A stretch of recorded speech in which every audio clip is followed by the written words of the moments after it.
balitang sigurado, tapat na serbisyo, at mga komentaryong numero 1. Yan ang hatid sa inyo ng himpilang may todong lakas. DWIZ 882. DWIZ. Ikaw ba'y bilanggo ng sarili mong nakaraan? Nais mo bang makalaya sa mga isyong kay tagal mong nilabanan? Mga isyong kay tagal mong pinasan? Mga isyong kay tagal mong ikinubli? Samahan niyo kami at sabay-sabay nating talakayin, himayin at halongkatin. Usapang Hugot, hatid sa inyo ng Glorious Hope.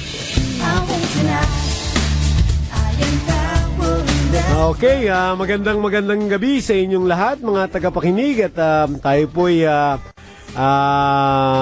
muling bumabalik sa ating programang Usapang Hugot.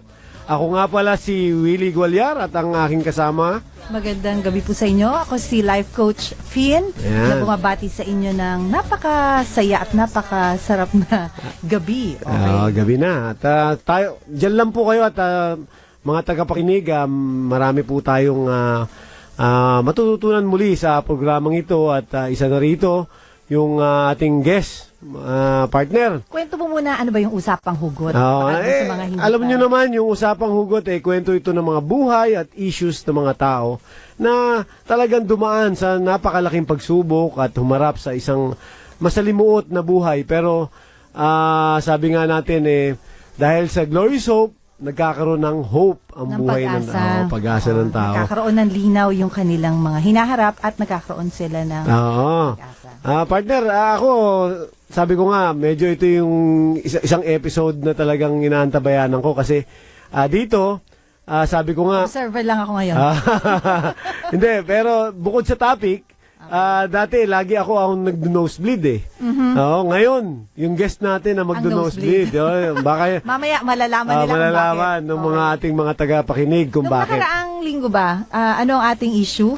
Ano ang ating pinag-usapan? Natatandaan ko, ano ba yung issue na yun? Is about I will survive. So, kumbaga parang ito'y talagang ito yung makikita natin na talagang napakahirap na buhay at talagang kita mo pati sa title, I will survive. Talagang nag-survive siya in spite of yung buhay niya napaka... Kala ko kakanta ka alam mo yung kanta niya, di ba? Hindi ko inabutan yun. At, okay, so anyway, huwag na tayo magtagal at tayo po'y punong-puno. I'm very excited kasi... Mga kalalakihan excited. Yung mga kalalakihan dyan. Okay. Stay tuned kasi talagang ito'y para sa atin. At sabi nga lahat ng mga lalaki hindi pa pwedeng hindi dumaan dito sa gantong issue. So anyway, pakilala natin partner yung ating panauhin. At by the way, mga tagapakinig, kung kayo'y ngayon lang nag-tune in, tayo po, kung may mga katanungan kay mamaya later on, pwede kayong tumawag sa aming hotline sa 470-1750-254 kung may katanungan kayo sa aming guest at sa amin po. Malaya nyo pong tawagan kami rito at kung kayo naman sa smartphone nyo, 0908-136-6060 at sa aming Globe, 0915-709-0882. Okay, so partner, gusto ko siya na magpakilala sa sarili niya para at least makita ng mga makita rin dahil meron din pala tayong Facebook, partner. Yung may mga gusto makapanood sa amin, live din tayo sa mga abroad. Meron din tayong Facebook sa DWIC 882 page at i-download din ng DWIC app sa iOS at Android. Okay, anyway, pakilala mo na yung sarili mo, aming guest. Hello. Yeah. Ganda ng boses, ha? Good evening. Isang life coach din natin siya. Life coach din natin siya ngayon. Okay, sige, pakilala mo nga yung sarili mo at yung background mo muna. Yes, good evening. My name is Alejandro Gomez. Even though it sounds Filipino, pero pure Latino ako. Yan, okay. Latino, saan galing bansa yun? From United States, New Jersey. Pero pure-blooded, Colombian. Colombian. So, kaya yung mga nakikinig natin, siguro, baka magtaka kayo, bakit English ang ating guest ngayon, di ba? So, magiging translator. Galit sa akin si Kuya Butchie. Alam niyo, magaling ako mag-English. Kaya, anyway, sabi nga natin, medyo, tatry niya na magsalita ng Tagalog, at least, di ba? Pero kung hindi, tatranslate ng partner ko. Okay, so, sige, simulan na natin, Alex. Pakikwento yung inyong kabataan, yung childhood mo, experience. Paano ka pinalaki at kompleto ba yung pamilya mo? Sabihin mo lahat. Sure. Okay. I can remember my childhood. I would say overall was kind of happy in a sense. I would say just like any childhood starts out normal. You're exploring, discovering things. Okay. And, when I'm 5 years old and going to kindergarten, one thing that my mom noticed about me right away was my artistic ability. Okay. It would appear that, I had something, was ADD, attention deficit disorder. They say that as an adult, one of the things that although ADD usually does not manifest in adulthood, the aftermath is usually memory lapses. Okay. Yeah. But as a child, although I did not excel academically in any of my classes, I was very slow, very distracted, daydreamer. I would always, instead of doing my homework assignments, I would always just draw because it was my passion. For some reason, I engaged in drawing. Because it came easy to me. Okay. It just came so natural to me. So I just engaged in it. And so my teachers would complain that during class time, I would not complete my assignments because I was too busy drawing. Yeah. Okay. How was your relationship with your mom and your brother? Well, let's go to my mom. First of all, I am fatherless since birth. Okay. Because my father was deported from the United States in 1975. Okay. April of 1975. This was. And how old are you then? You're no, not yet... I was not born yet. Okay. Yeah, so he was deported before I was even born. And so my mom didn't find out that she was pregnant with me until 3 months into he was already gone. So, of course, my mom and my dad were in love, and they wanted to be together, but they were separated because the United States government told him to leave and not come back. Okay. And so that's where the stage began, where I was born. There was my mother. My two brothers at the time were little, yung bata, sila, about 9 and 10 years old.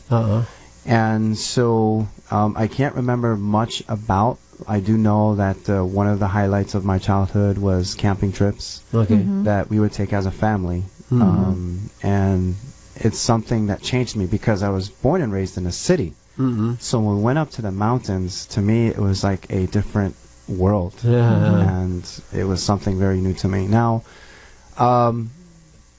because we lived, there was just the three of us, and my brothers. Fast forward, and going forward now, like my mom was working 2 jobs, studying at the time, college, and my 2 brothers were still in high school. My mom always needed somebody to look after me, and so of course. I'm not sure why she entrusted neighbors. Maybe she didn't. I think maybe at the time because she was so desperate, she was just really praying, okay, as long as they don't do anything crazy, I'll just leave my son with them. Well, I could say she was right. Only there was one experience where I experienced abuse, and it could be the lady was stress. It was stress related, and she just kind of took out her frustration on me. Who was that lady? She was a next door neighbor, and she was also the mother of my playmate next door. Yeah, he was roughly around the same age. He was 2 years older than me. Okay. And he would always come over. We would play Atari, the game system that existed at the time. And and his sister was my middle brother's first true love. Yes. And so they would always come over. And so one instance, what I remember very clearly, is when I was 7 years old. I don't remember how it got to that, but she put a plate of spaghetti in front of me. And I guess I hit a sensitive point where when I said I don't want to eat it, And then? she forced me to eat it. And now Were the you spaghetti. hungry at the time? No, I was not. And I know that I remember. Why do you think she would do that? You know, if I had to speculate, after discovering when she overdosed later on drugs, I would say it was probably a drug-related problem, okay. Domestic issue. I mean, if she experienced, some traumatic experience from a man or something like that. I really have no idea about her personal life. I do know that she was an alcoholic and a drug user. What happened after you eat the spaghetti? I threw up. Ah. I threw up. I vomited. And how did that impact you? I was hurt. I felt very. The emotions were. I mean, I didn't know what to think of it. I felt very shocked and hurt at the same time. But did you look for your mom then? Well, when I told my mom about it, it just seemed how like my mom was so busy and engaged in her Bible Institute and all this stuff, and she knew how to manipulate my mom. My mom probably thought I was just exaggerating, and so. I didn't think anything of it, but, I guess she said, okay, I'll have a talk with her, and then that was it. And then she assigned somebody else to watch me, these two old ladies. So, life coach, di ba? Liwanagin natin doon sa nakikilig natin, ano? So, nung bata pa si Alex, nakaramdam siya ng pangungulila doon sa love ng nanay niya. Doon nagkahiwalay yung tatay niya at saka yung nanay niya. Naiwanan siya dun sa care ng kapitbahay niya. Na nagkaroon ng incident na pinakain siya ng panis na spaghetti. At dun nagkanda suka-suka siya. Diba? Then, siguro nakita niya, hinahanap niya yung nanay niya, parang nakita niya na parang sobrang busy, di ba? Parang hindi siya mahalaga, di ba? Ganon yung lumalabas. Oo. Okay, so, then, Alex, also in your childhood, because our title is, what's our title? X-rated. Usapang sex. Usapang sex. Sa akin mo pa talaga. So kanino? Where do you get that, the sex thing, the curiosity about? Yeah, about sex. Actually, fast forwarding 3 years later, when I was 10 years old, it came unexpectedly, and it's one of those things that you don't plan, or I was not prepared to see what I saw. One night, my mom was at Bible Institute, and I was home alone with my brother. And since my brother and I really didn't get along, the relationship that we had with my brother was just only like a negotiation. Like, okay, you won't tell mom, I won't tell mom, and we'll just keep to ourselves. And you stay out of my business, I'll stay out of yours. And so that's how it was like. So one night he proposes, hey, look, I'm bringing my girlfriend over. You know who she is, obviously. And, just don't tell mom. And I just kept my mouth shut. And I said, okay, fine. And then when I was watching TV, I heard noises in the other room. And so I just got up to go to the bathroom, and I was just like, it's coming. What's wrong? They sound like they're both sick or whatnot. I mean, embarrassing enough. It's the noises that people make when they're having sex. So the girl's moaning, and I heard him moan a little bit. So I think I just said, what is going on here? And because the door, there was no door. There was just curtains. And the curtains were half open. And what I saw really freaked me out, because there's two people naked doing something, and I'm 10 years old, and I'm like, this is stuff I see on HBO. Okay. And so like, okay, it's real. And now, so what happened after that? I felt embarrassed. I really tried not to, and I didn't want them to know that I saw, so I hid myself really fast, and I just walked away really fast so they wouldn't notice. And it's just really, I don't know how to describe the feeling, but it was very embarrassing. And I know that seeds were planted. I didn't realize later that seeds would be planted. Okay. So, ang ganda. Gumaganda na mga tagapakinig. Nadyan lang po kayo. At kami po'y babalik sa kwento ng aming guest na si Alex. Diyan lamang po kayo. 6:16 po ang ating oras. Saan ka nga ba humuhugot?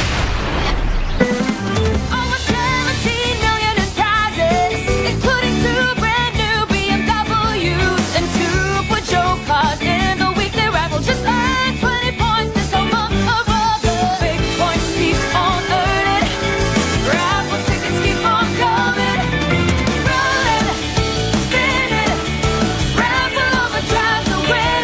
Resorts World Manila's Raffle Overdrive is back. Join now. Resorts World Manila.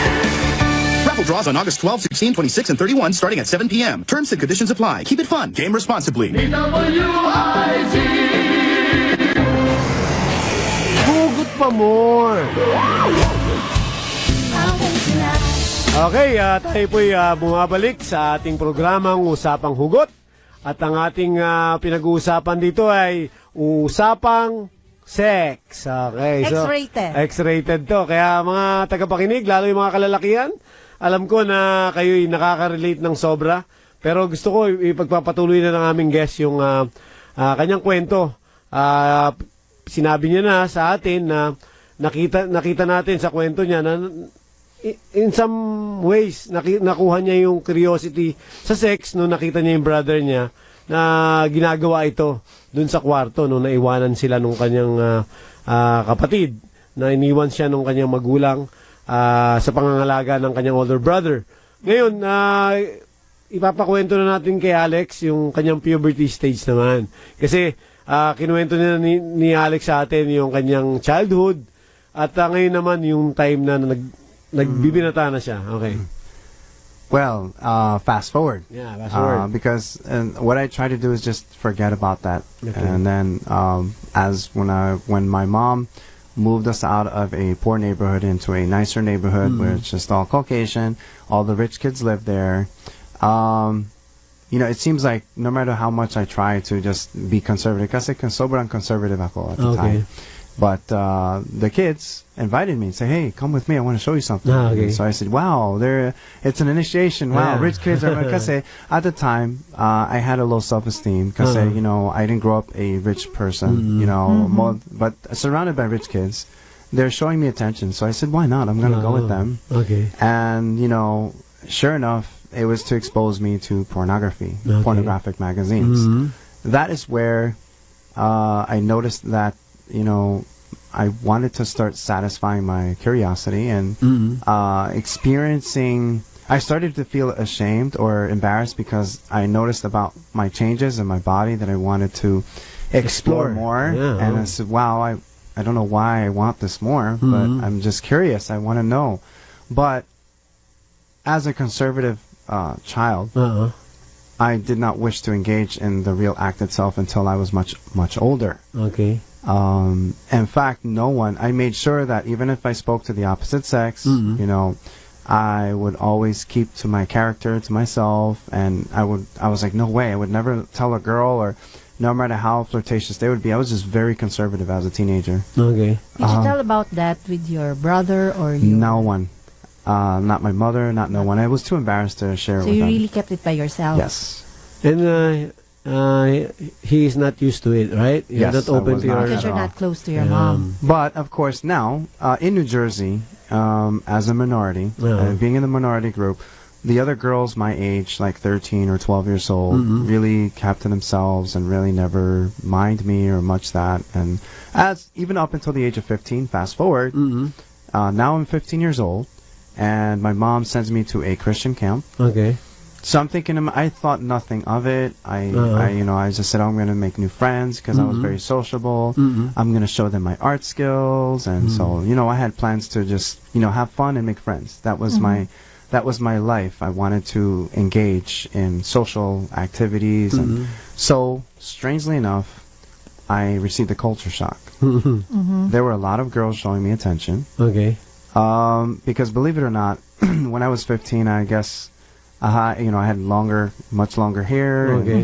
They kept complimenting me, and I wasn't used to that. You still have a picture of that? By the way, that is in Midwestern... Yes, sorry. I forgot to mention that this Christian camp was in a youth camp that was in the Midwestern United States. Okay. Now, you imagine, like, these girls, they're, blonde hair, blue eyes, that I was kind of beautiful to me at the time.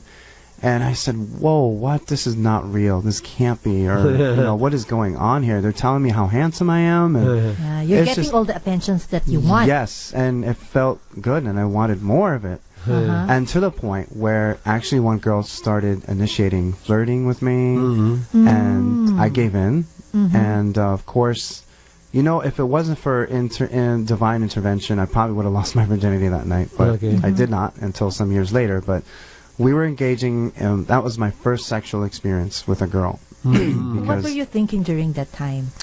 Well, I said, I don't want to engage in sex itself, what I saw in the porn magazines, but because there was other sexual activities that they were engaging in, like oral sex, and I said, okay, maybe I'll just try that.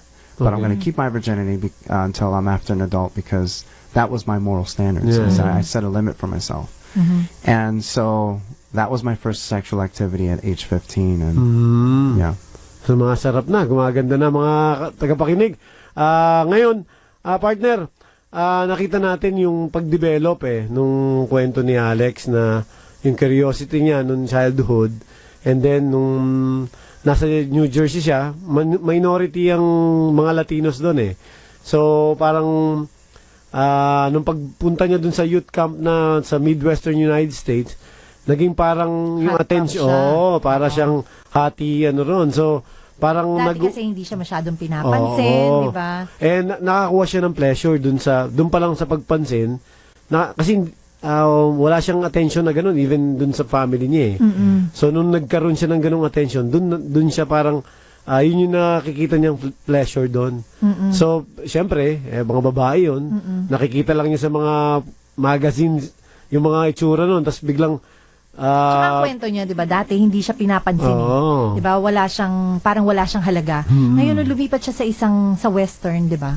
Biglang yung mga magagandang babae na hindi pumapansin sa kanya, bigla na siyang pinapansin ngayon at nasasarapan siya dun sa attention na nakukuha. May pleasure kasi yun nga hindi niya nakuha. Di ba? Nakita mo yun sa kwento niya. Medyo takot siya, 'di ba? Na-culture shock siya. Anyway, sige, you continue after that. Well, I look forward to going to that youth camp every summer that my mom would send me to, and I would spend about a month there, and I would always cry when I leave, and I was like, I want to live here, I want to stay here, I don't want to go back to New Jersey, I hate it there, and I would always tell my friends there, I was like, you have no idea how bad my life sucks, in New Jersey, I want to be here with you guys, and most of my friends were female. Can you say that it also accounts dun sa na-feel mo na insecurity before and your low self-esteem? Well, it satisfied, it felt, at the time, my delusion was, it satisfied my insecurity. Because when I went there, I was not insecure. I felt like very popular, I felt loved, I felt wanted. And when these girls didn't just say that I was handsome, but they say, you're so different, because, of course, at the time, guys, when they're in their puberty stage or are just after, and they're 15 years old, they're showing it, and they're being very bastos and rude.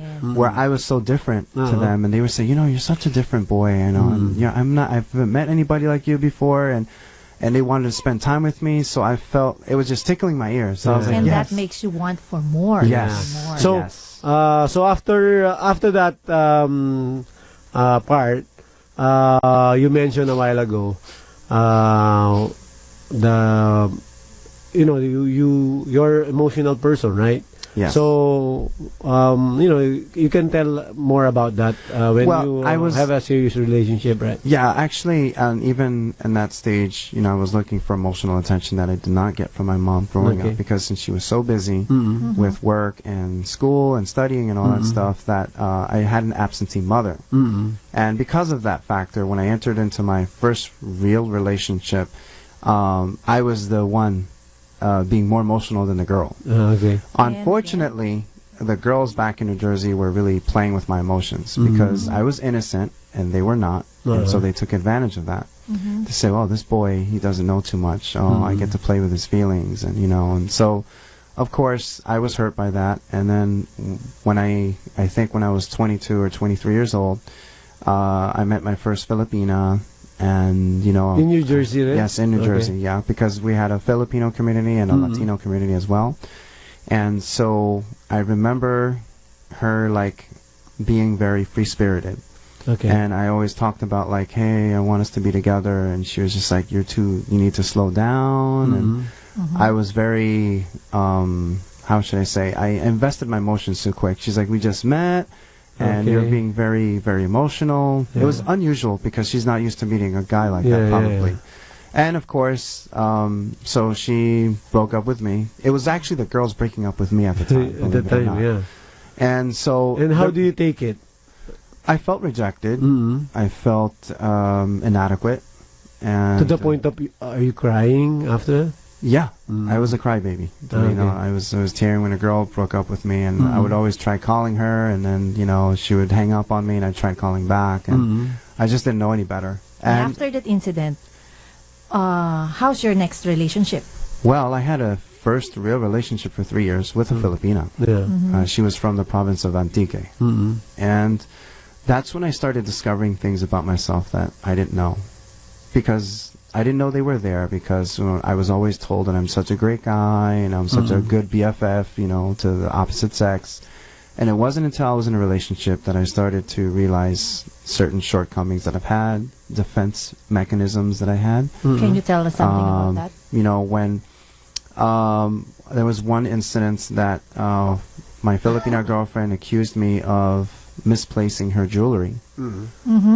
And she was so sure that I misplaced it, because knowing how forgetful I am, she said, you probably just forgot that you set it somewhere and you don't know where you put it. You sell it? No.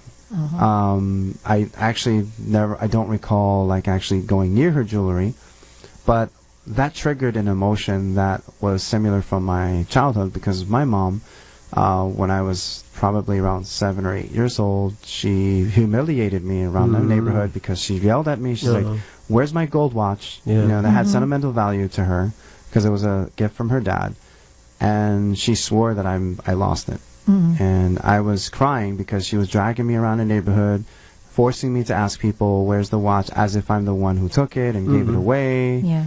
And so I actually freaked out. And, the first time I realized, where did this come from? How What I did never you do reacted. with the girlfriend? What happened? Well, nothing. I basically yelled at her, and I told her that, I told her that she was a B and all that stuff. And she was kind of offended, and so I said hurtful words, and I walked out, and that's the first time I actually made a girl cry. And I cried too, because I was like, I can't believe I was capable of this. Okay. And watching my middle brother being a womanizer, and I said it when I was a teenager, I said I'm never going to be like him. It made me depressed. And when our relationship ended with the Filipina after 3 years, I actually proposed to her, and she turned me down. Where did it happen? In the Philippines or New Jersey? In New Jersey, yeah. Okay, so Alex, ngayon, mga tagapakinig, nakita nyo kung paano binuo ni Alex yung kwento niya about dun sa States. Ngayon, matutunghayan naman natin yung susunod niyang ikukwento, yung pagpunta naman niya ngayon dito sa Pilipinas. So ngayon, bago natin siya tanungin doon, ang oras po natin ay 6:30 ng gabi. Tayo po'y babalik sa Usapang Hugot. Saan ka nga ba humuhugot? Patuloy na naglilingkod sa bayan. Mas todong pagbabalita. Mas todong pagseserbisyo publiko. Ito ang DWIZ 882. Mas todong lakas. Mas pinakikinggan ng buong bansa. DWIZ 882, ang himpilang naghahatid ng mga balitang sigurado sa Balitang Todo Lakas. Ratsada Balita, IZ Balita Nationwide at Siyasat.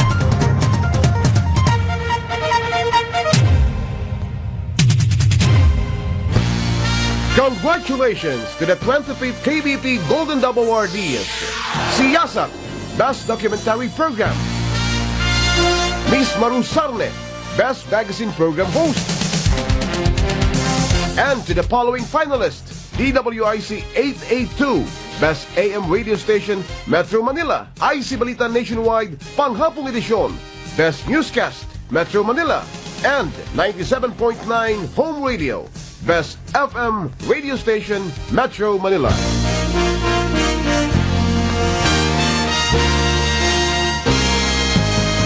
DWIZ. Hugot pa more! Okay, tayo po'y bumabalik sa ating programang Usapang Hugot at sumasarap na partner yung kwento at nakita natin nung bata siya. Hindi ko alam yung sumasarap siguro sa inyo. Gumaganda. Yan, gumaganda. Kasi usapang sex to eh. Kailangan usapang sumasarap din, di ba? Anyway, mga tagapakinig, nakita nyo yung kwento ni Alex nung bata siya, paano niya hinarap yung na-experience niya, nakita niya nakikipag-sex yung kanyang kapatid, older brother, and kung paano niya ito nadala dun sa youth camp na nagkaroon siya ng culture shock siya because yung ibang atensyon, yung hindi niya nakukuha sa New Jersey, nakuha niya dun sa Midwestern USA. So, parang naging para siyang artista ron na parang yung attention na hindi niya nakukuha ron sa New Jersey, nakuha niya dun sa lugar na yun, which is youth camp pa, life coach Finn. So, ngayon, nakita natin yung mga previous relationships niya, kung paano siya naging sobrang emotional dun sa mga karelasyon niya. And nagkaroon siya ng traumatic experience dito, partner. Na parang siya yung iniiwan. Diba? Siya yung iniiwan ng mga girlfriend niya.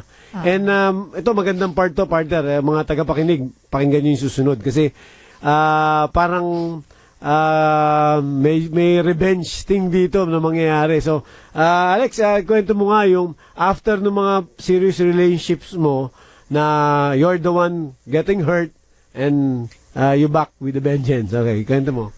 So, forward, some years later, I think I'm about 30, and I come to the Philippines for vacation for the first time.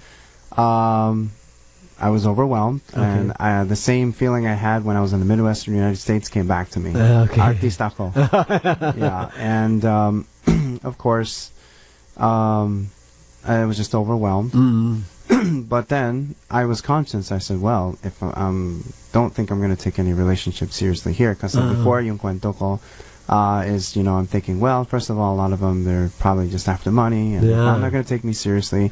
They're thinking I'm here just for vacation, which I am, but, you know, they're not going to take me seriously, so why take them seriously? So, but on second trip to Philippines, that's where I actually say to myself, you know what, I'm not going to show my emotions anymore. I put my foot down. I said, no more, that's it. No more emotion. And no more emotion. So I don't care how bad I hurt somebody, I'm not going to care. Or at least I'm not going to show that I care. Now, of course I was affected by it. I had sleepless nights after I make a girl cry, or, you know, if I broke up with her or whatnot. Because I got what I want when I first came here. Not just the sex, but about the girls complimenting me. Not well, to me complimenting, but to them complaining. They're saying, you are so distant, you don't know how to, you know... Because that's what your intention. Yes, that was my intention. So I got what I want them to say. Like, now I'm the one where, like, I want it, because it seems like they want me more anyway. So if I go away, if I run away, I just knew how to play the game. I finally caught on. Of course, later, the result was, well, very bad because and severe, because I ended up getting a girl pregnant. And no, I didn't do it for kicks. No, I didn't do it on purpose. It was unplanned pregnancy, of course. Out of all the girls I was been with, then she happens to get pregnant, and I wasn't in love with her. And so I said, well, I'm tired of, I became miserable. I started to hate myself a little bit. Because that's not you, That's right? not me. And so after that, it was a breaking point. It was a wake-up call. And so, of course, I felt fear of being a father because I grew up without a father. And so I just, that relationship ended, of course, and I spent a lot of time alone. I isolated myself from everyone, even people from church that were kind. I ended up not going to church for a long time until an old friend of mine who I've met when I was here the first time, his name is Judah, kept inviting me to church. And so I said, you know what, I'm not planning to come here. I'm just going to visit just for him because he's my friend.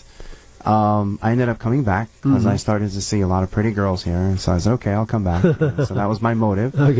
It wasn't until I discovered a ministry that was unlike any other ministry, and that was Glorious Hope.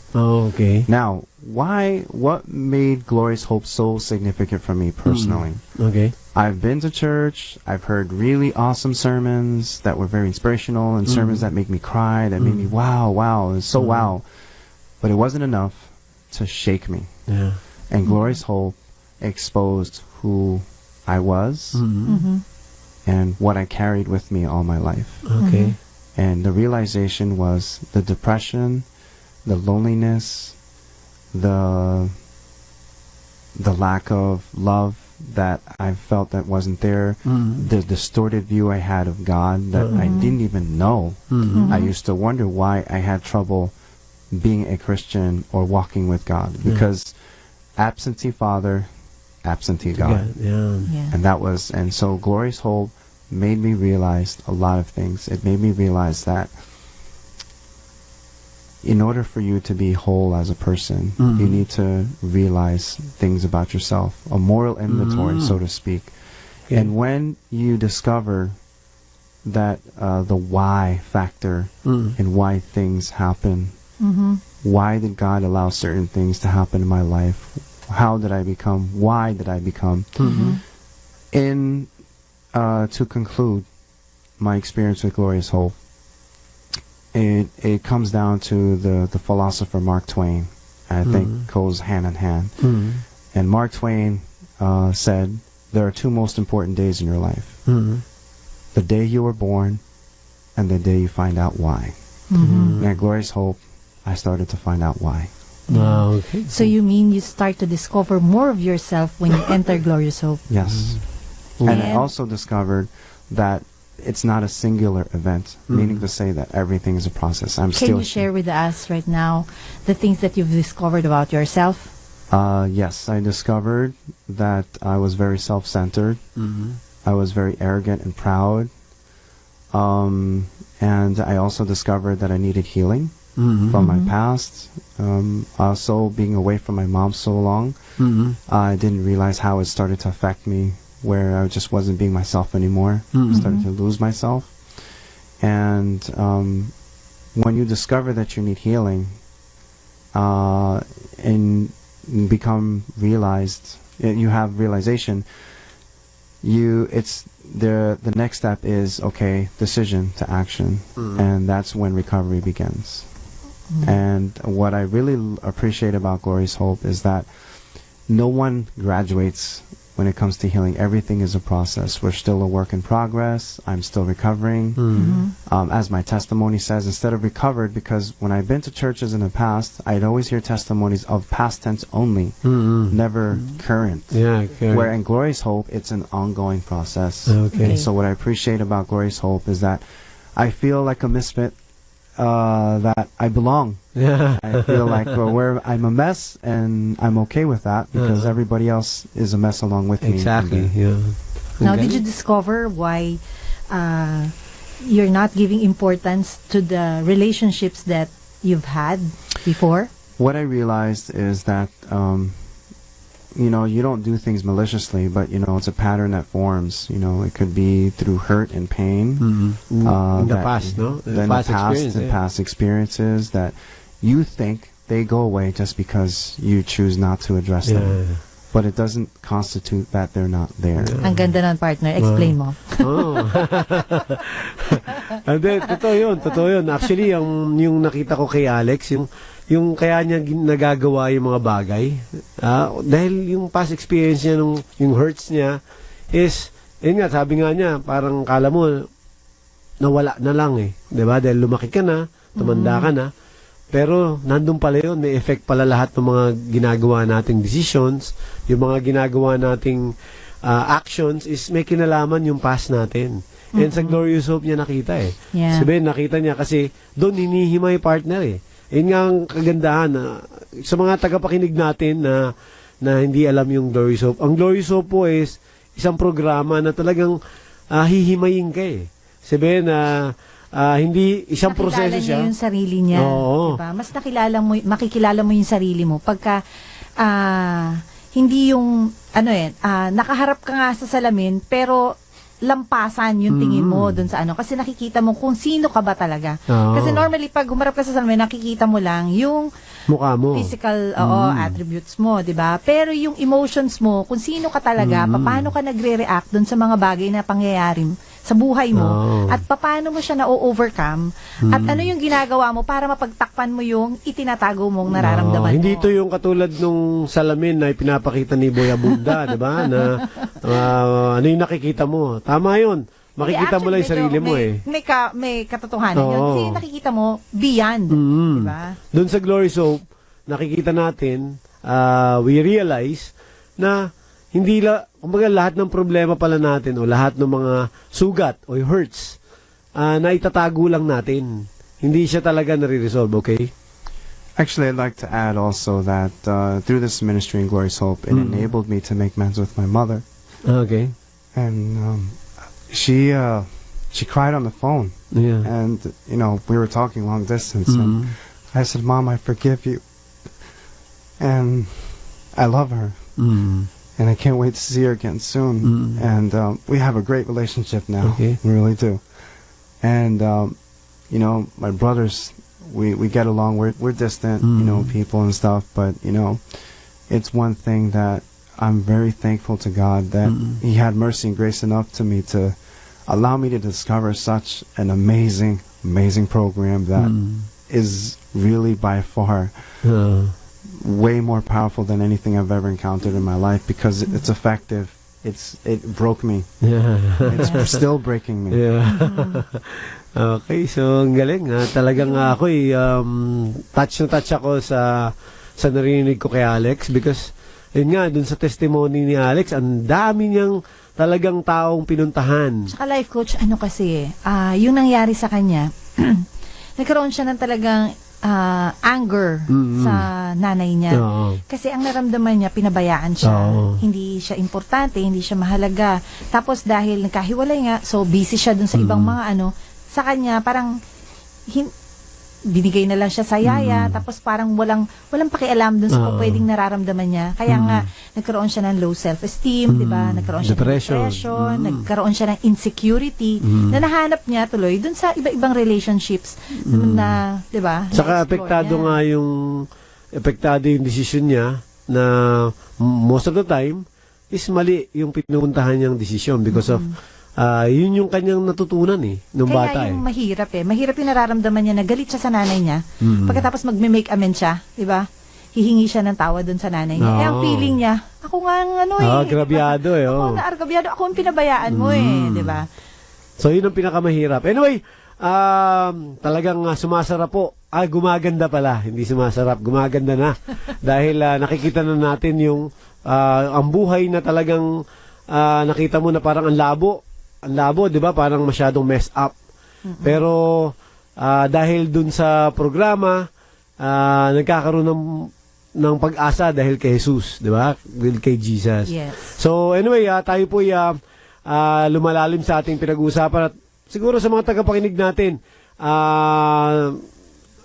diyan lang kayo at tunghayan nyo pa kung ano po yung pwede nating matutunan dun sa buhay ni Alex. So tayo po ibabalik sa oras na 6:45. Diyan lang po kayo. Saan ka nga ba humuhugot? Gusto mo bang maging Metro Patrol Volunteer ng DWIC 882? Handa ka bang maghatid ng mga balitang nasasaksihan mo sa kapaligiran? Pwede ka bang magserbisyo publiko kung kinakailangan? Kung ganon, ano pang hinihintay mo? Magsadya agad dito sa aming himpilan sa 5th floor City State Center, 709 Show Boulevard, Pasig City. Magdala lamang ng valid ID at dalawang 1x1 picture. Tatanggap ng cellphone load mula sa Globe Telecom ang mga magiging opisyal na miyembro ng DWIC 882 Metro Patrol Volunteers. DWIZ. Hugot pa more! Okay, so tayo ay bumabalik sa ating programang Usapang Hugot at sabi ko nga, Life Coach Pin, napakaganda ng buhay ng binigay sa atin ni Alex because actually ito yung normal din na experience natin dito sa Pilipinas Kala natin, pagka you're a foreigner o nakatira ka sa ibang bansa, hindi mo na-experience yung gantong klase. Pero lahat pala pare-parehas na experience natin. Yes. 'Di ba? So parang yung actually yung buhay ni Alex is parang normal na normal sa Pilipino eh. Ganyan din ang nangyayari sa mga normal na bata na single parent, 'di ba? Tapos yung kanyang actions, kumbaga sa lahat ng mga na-encounter nating mga tao, actually normal yung nakikita natin kay Alex na lumaki sa gantong isang magulang lang. At yung mga napasok niya mga relasyon, epekto pala yun nung dahil wala siyang tatay. Life coach, 'di ba? Ang daming family sa atin na ganyan eh, 'di ba? Kaya lang hindi open, 'di ba? Hindi at some of the issues din naka-park lang sa at hindi inilalabas. Pero ngayon ko naisip, ay, siguro ang daming ganyan na mga lalaki na kagaya nyo. Diba? Saka katulad ng sinabi ni Alex na hindi ko alam, 'di ba, na kung bakit attend ng church, pero parang walang breakthrough, 'di ba? Pero kumaga nung nakita niya yung programa na Glorious Hope, doon niya nakita na parang talagang ito yung programa na para sa akin ibinigay ng Diyos, 'di ba? Ibigay ng Panginoon na tugman-tugma sa akin. So Alex, can you remember other things na yung mga take home mo dun sa program about you would like to share or any words sa mga listeners natin na experiencing the same thing like you do. So any parting ways to them or well, even though I'm still in a stage of recovery from healing, a lot of things like healing, I felt like my insecurities have went away. Why? Because for the first time, I feel like I belong in an organization that is full of people that are just like myself, if not, I don't want to say worse, but more graphic in nature. And these people are protected by the group where there's no chismes, there's no gossip, there's no the privacy, because some people may feel shy talking about their lives and experiences, where in Glorious Hope is a safe haven. You will be fully vindicated no matter how bad you feel like your life is. I discovered that there's hope. No matter how difficult, no matter how graphic your situation may be, whether it be through a relationship or a family member, there's definitely hope. Because one thing I discovered, even though I've heard this before, but I've seen it with my own eyes through the testimonies, is that with man, it's impossible to resolve, to restore, to heal, to forgive. But with God, all things are possible. Forgiveness is possible. There's freedom in that. There's healing. There's wholeness. You have a sense of peace. And I think right now I'm starting to have a sense of peace about everything, and just letting go and realize that nothing belongs to me, and that I just want to love the way God loves, and to be able to contribute and to give myself without having to expect anything in return. By the way, Alex, you said that you have made amends to your mom. Yes. How about your past relationship? Well, actually, I made amends with the mother. I mean, although this is the one in the Philippines. Yes. Okay. And she got married recently. What I discovered is just that last year, was able to talk to her on the phone, and before she became an OFW, she went abroad, and so just to see my son once in a while, to say hello, and I'm sure she's still recovering. And one thing that I can also say that it's not your job to make them forgive you, because if they don't forgive you, it's okay, as long as you do your part before the eyes of God to ask for forgiveness. Don't expect them to forgive you in return, because it could be that they're still recovering themselves. Yes. And so, but I still have peace in my heart, because I'm still making amends with a lot of people from my past. And making amends doesn't necessarily mean that they enter back into your life. It just simply means that you are contributing and exerting an effort You're exerting an effort to make them feel valued. Yes. And you want them to know that you feel that way too. And so if I'm unable to make amends directly with that person, moving forward, I have to make sure that my actions will convey that of love. And nothing, hold anything back. Don't hold grudges.